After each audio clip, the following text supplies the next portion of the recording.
నమస్తే, welcome to our channel. నేను ఆదిత్య. జగన్మోహన్ రెడ్డి తమ్ముడు అభిషేక్ రెడ్డి కోమాలో ఉన్న సంగతి మన అందరికీ తెలుసు. మరి ఆయన చూడ్డానికి జగన్మోహన్ రెడ్డి ఎందుకు వెళ్ళడం లేదనేది ఇప్పుడు చాలా మందిలో ఉన్నటువంటి ప్రశ్న. మరి వివేకానంద రెడ్డి హత్య కేసులో వాంగ్మూలం ఇచ్చినందుక, లేకపోతే మరి ఇంకా వేరే రీజన్స్ ఏమైనా ఉన్నాయా? ఈ అంశం గురించి క్షుణ్ణంగా తెలుసుకునే ప్రయత్నం చేద్దాం. సో ప్రస్తుతానికి మనతో పాటు స్టూడియోలో ఉన్నారు ప్రముఖ political analyst and senior journalist CS Rao గారు. సార్ని అడిగి తెలుసుకుందాం. సార్ నమస్కారం. సార్ నమస్తే సార్. జగన్మోహన్ రెడ్డి తమ్ముడు కోమాలో ఉన్న సంగతి మన అందరికీ తెలుసు. మరి ఆయన చూడడానికి కనీసం జగన్మోహన్ రెడ్డి చూడడానికి కూడా వెళ్ళడం లేదు. మరి వివేకానంద హత్య కేసులో ఆయన ఇచ్చినటువంటి వాంగ్మూలం అదే రీజనా, లేకపోతే బిహైండ్ ఇంకా ఏమైనా కారణాలు ఉండొచ్చా? So Vivekananda Reddy murder case, దాని విచారణ, చోటు చేసుకున్నటువంటి పరిణామాలు, ట్విస్టులు, అరెస్టులు, ఇవన్నీ కనుక చూస్తే కనుక వివేకానంద రెడ్డి మర్డర్ కేసు వెనుక వైఎస్ ఫ్యామిలీలో జరుగుతుంది ఏంటి అనేది దాదాపుగా చాలామందికి అర్థం కానిటువంటి సిచ్యువేషన్, కన్ఫ్యూజన్. అసలు వివేకానంద రెడ్డిది మర్డర్ కాదు, గుండెపోటు అన్నారు అప్పట్లో. ఆ తర్వాత గొడ్డలపోటు అని చెప్పి తేల్చారు సిబిఐ వాళ్ళు. తేల్చి ఆ గొడ్డలపోటు కారకులు ఎవరు అనే దాని మీద విచారణ చేసినప్పుడు, గూగుల్ టేక్అవుట్ వీటన్నిటిని బట్టి చేసినప్పుడు అవినాష్ రెడ్డి వాళ్ళ ఫాదరు భాస్కర్ రెడ్డి, ఇంకా కొంతమంది మొత్తం కలిసి చేశారు అనేది షార్ట్ షీట్లో వాళ్ళ పేర్లు పొందుపరిచారు. భాస్కర్ రెడ్డిని అరెస్ట్ చేశారు, అవినాష్ రెడ్డిని అరెస్ట్ చేయలేకపోయారు సిబిఐ లాంటి దర్యాప్తు సంస్థ ఒక నిందితుడిని అరెస్ట్ చేయలేకపోయారు. పేపర్లో చూపించారు కానీ అరెస్ట్ చూపించి అన్ని జైలుకి పంపించలేకపోయారు. ఎందుకు పంపించలేకపోయారంటే ఆంధ్రప్రదేశ్లో 2019 నుంచి 2024 వరకు జగన్మోహన్ రెడ్డి గారు ముఖ్యమంత్రిగా ఉండడం, ఆ పదవిని వాళ్ళ కేసుల కోసం ఏ విధంగా ఉపయోగించుకున్నారు అనే దాని మీద తరచూ చర్చ జరిగేది ఆంధ్రప్రదేశ్లో కానీ, తెలుగు ప్రజలు ఎక్కడున్నా కానీ ఆ చర్చ జరుగుతూ ఉండేది. అవినాష్ రెడ్డిని అరెస్ట్ చేయలేకపోవటం సిబిఐ, జగన్మోహన్ రెడ్డి గారికి 12 సంవత్సరాల నుంచి బెయిల్ మీద ఆయన ఉండడం, ఈ రెండు న్యాయ వ్యవస్థనే ప్రశ్నించేటువంటి అంశాలు, అలాగే దర్యాప్తు సంస్థలనే ప్రశ్నించేటువంటి సంఘటనలు. ఇలాంటి క్రమంలో వివేకానంద రెడ్డి మర్డర్ కేసులో చాలామంది సాక్షులు చనిపోయారా లేకపోతే ఇంకేమన్నా అయిందో తెలియదు. అయితే వీళ్ళల్లో ప్రధానంగా చెప్పుకోవాల్సిన వాంగ్మూలం ఇచ్చినటువంటి వాళ్ళలో రాజశేఖర రెడ్డి బ్రదర్స్ మనవడు, అలాగే జగన్మోహన్ రెడ్డి బ్రదరు, అవినాష్ రెడ్డి పెదనాన్న మనవడు అభిషేక్ రెడ్డి, డాక్టర్ అభిషేక్ రెడ్డి. ఎవరి అభిషేక్ రెడ్డి అని అంటే బేసికల్గా ఆర్థోపెడిక్, వైజాగ్లో హాస్పిటల్ పెట్టుకొని మంచి డాక్టర్గా పేరుందని చెప్పి చెప్తూ ఉంటారు. ముద్దు పేరు సన్నీ అని పిలుచుకుంటుంటారు అని చెప్పి చెప్తుంటారు ఆయన గురించి. ఆయన అసలు ఎంపీగా ఆయన అవినాష్ రెడ్డి బదులు వస్తాడేమో 2024 ఎన్నికల ముందు, లేదా 2019 ఎన్నికల ముందు అనేది చర్చ నడిచింది. 2024 ఎన్నికలప్పుడు అవినాష్ రెడ్డికి టికెట్ ఇస్తే ఎలా ఉంటుంది, అవినాష్ రెడ్డి అరెస్టు, ఇదిగో అరెస్ట్ అని చెప్పి రోజు న్యూస్ వచ్చేది. ఆ క్రమంలో అసలు అవినాష్ రెడ్డి కాకుండా అభిషేక్ రెడ్డికి ఇస్తే ఎలా ఉంటుంది అనేది పరిశీలించారు అప్పట్లో. ఇది వైఎస్ఆర్ కాంగ్రెస్ పార్టీ కడప ఎంపీగా.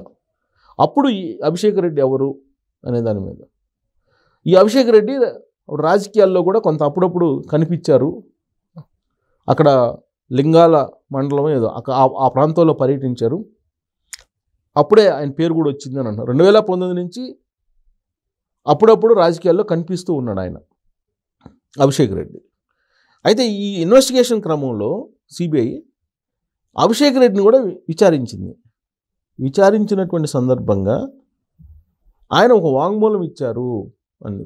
ఏం వాంగ్మూలం ఇచ్చారు అని అంటే, వివేకానంద రెడ్డి మర్డర్ జరిగిన తర్వాత అతను వెళ్ళినప్పుడు మంచం మీద పడి ఉన్నాడు వివేకానంద రెడ్డి. ఆ బెడ్రూమ్లో మొత్తం రక్తం మరకలు ఉన్నాయి. పక్కనే అవినాష్ రెడ్డి ఫోన్లో మాట్లాడుతున్నారు. గంగిరెడ్డి, శివశంకర్ రెడ్డి, ఇంకా ఒక 4-5 పేర్లు చెప్పి వీళ్ళందరూ అక్కడే ఉన్నారు అనేటువంటి వాంగ్మూలం సిబిఐకి ఇచ్చారు అభిషేక్ రెడ్డి అనేది అప్పట్లో వచ్చినటువంటి న్యూస్. అయితే ఆ తర్వాత ఈ న్యూస్ని అభిషేక్ రెడ్డి ఖండించాడు. నన్ను సిబిఐ అడిగినటువంటి క్వశ్చన్లు వేరు, నేను ఇచ్చినటువంటి సమాధానాలు వేరు, బట్ న్యూస్లో మాత్రం తన వాంగ్మూలం అవినాష్ రెడ్డి మీద లేదా ఇతరుల మీద చెప్పినట్టు వచ్చింది అని చెప్పి ఆయన ఖండించాడు. అయిపోయిన తర్వాత ఈయన రాజకీయాలు ఆయన పనిని ఆయన చేసుకుంటున్నారు. వైద్య వృత్తి, ఇవన్నీ జరుగుతున్నాయి. ఆల్ ఆఫ్ సడన్గా కోమాలోకి వెళ్ళిపోయాడు ఆయన. ఆ విషయాన్ని ఎవరు చెప్పారు? కొలికలపూడి శ్రీనివాసరావు తిరువురు ఎమ్మెల్యే బయటపెట్టాడు. అసలు కోమాలోకి సడన్గా అభిషేక్ రెడ్డి ఎందుకు వెళ్ళారు? ఇప్పుడు వివేకానంద రెడ్డి మర్డర్ కేసు ఫైనల్కి వస్తుంది, కోర్టులో ఛార్జ్షీట్ వేశారు సిబిఐ, ఫైనల్ తీర్పు రావాలి, విచారణ వేగవంతంగా జరపమని చెప్పి సుప్రీంకోర్టు కూడా చెప్పింది. ఇలాంటి సమయంలో అభిషేక్ రెడ్డి కోమాలోకి సడన్గా ఎందుకు వెళ్ళారు? బేసికల్గా అతను డాక్టరు, జనరల్గా ఏదన్నా బాగాలేకపోతే కనుక ఇమీడియట్గా ట్రీట్మెంట్ తీసుకుంటారు. అలాంటి సడన్గా కోమాలోకి ఎందుకు వెళ్ళారు? కోమాలోకి ఎందుకు వెళ్ళారు అది కావాలి అని చెప్పి ఇప్పుడు కొలికలపూడి శ్రీనివాస్ మాట్లాడుతున్నారు. అంటే ఏదో చేశారు, ఇతను ఇచ్చినటువంటి వాంగ్మూలం ఉంది కాబట్టి ఈ వాంగ్మూలం ఇచ్చినటువంటి దాన్ని దృష్టిలో పెట్టుకుని అతన్ని ఏదో చేశారు సాక్ష్యం లేకుండా అనేటువంటి అనుమానాన్ని ఇప్పుడు తెలుగుదేశం పార్టీ వాళ్ళు వ్యక్తం చేస్తున్నారు. పైగా దానికి బలం చేకూరేలాగా వైఎస్ ఫ్యామిలీలో ఉండేటువంటి అందరూ పోయి అక్కడ పోయి చూసి వస్తున్నారు. వైజాగ్ వెళ్ళి ఇతన్ని హైదరాబాద్లోనే ఉన్నారని చెప్పి చెప్తున్నారు. మరి తెలుగుదేశం వాళ్ళు చెప్తున్నారు హైదరాబాద్లో ఉన్నారు, కోమాలో ఉన్నారు, ఆయన పోయి చూసి వస్తున్నారు బంధువులు, ఎక్సెప్ట్ భారతిరెడ్డి, జగన్మోహన్ రెడ్డి అందరూ పోయి చూసి వస్తున్నారు. వీళ్ళు ఎందుకు వెళ్తలేదు అనే దాని మీద ఒక పెద్ద చర్చ జరుగుతుంది. అంటే ఇప్పుడు ఈ దస్తగిరి అలాంటి అనుమానాలను వ్యక్తం చేశారు. దస్తగిరి అతను అప్రూవర్గా మారాడు. అప్రూవర్గా మారి ఎవరెవరు చంపారు ఏంటి అతన్ని వివేకానంద రెడ్డి అని చెప్పి చెప్పారు. ఆయన చెప్పిన తర్వాత తనకు ప్రాణహాని ఉందని చెప్పి ఆయనే పిటిషన్ కూడా వేశారు. కొంతమంది వచ్చి ప్రాణహాని తలపెడుతున్నారని. ఇప్పుడు మరి వాంగ్మూలం ఇచ్చినటువంటి అభిషేక్ రెడ్డి పరిస్థితి ఏంటి?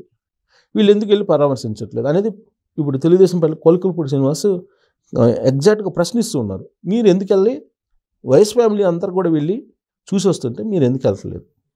మీరు వెళ్ళకపోవడం కారణం ఏంటి? దీని వెనక ఏం జరిగింది?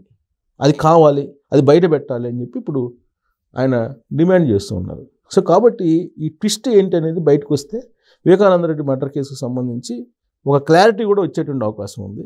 అలాగే అభిషేక్ రెడ్డి 35 సంవత్సరాలు అతను ఏజ్, చాలా యంగ్ ఏజ్, కోమాలోకి వెళ్ళారు అంటున్నారు.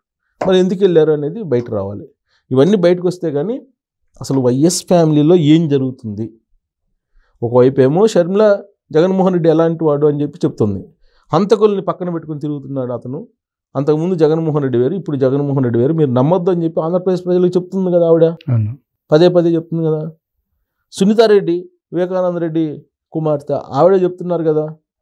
విమలారెడ్డి ఆమె పేరు వివేకానంద రెడ్డి వైఫ్, విమలారెడ్డి కాదు పేరేదో ఉంది, వివేకానంద రెడ్డి గారి వైఫ్ కూడా చెప్తున్నారు కదా ఏంటనేది. సో ఇంతమంది చెప్తూ ఉంటే ఇప్పటికి కూడా ఆంధ్రప్రదేశ్ ప్రజలు ఇలాంటి జగన్మోహన్ రెడ్డి గారిని ఇంకా ఆదరిస్తున్నారని అంటే ఆలోచించాలి. ఒకటి, వివేకానంద రెడ్డి మర్డర్ కేసు ఎందుకు ఫైనల్ కావట్లేదు? ఫైనల్ కాకపోగా ఇప్పుడు వివేకానంద రెడ్డి మర్డర్ చుట్టూ ఉన్నటువంటి సాక్షులు ఇప్పటివరకు ఎంతమంది చచ్చిపోయారు? అది చచ్చిపోయారా లేదంటే అనుమానాస్పదంగా చనిపోయారా? ఇప్పుడు కోమాలోకి అభిషేక్ రెడ్డి ఎందుకు చనిపోయారు? ఇది బయట పెట్టాలని చెప్పి తెలుగుదేశం పార్టీలో ఉండేటువంటి కొంతమంది ఎమ్మెల్యేలు డిమాండ్ చేస్తున్న పరిస్థితి. సో ఈ సస్పెన్స్ని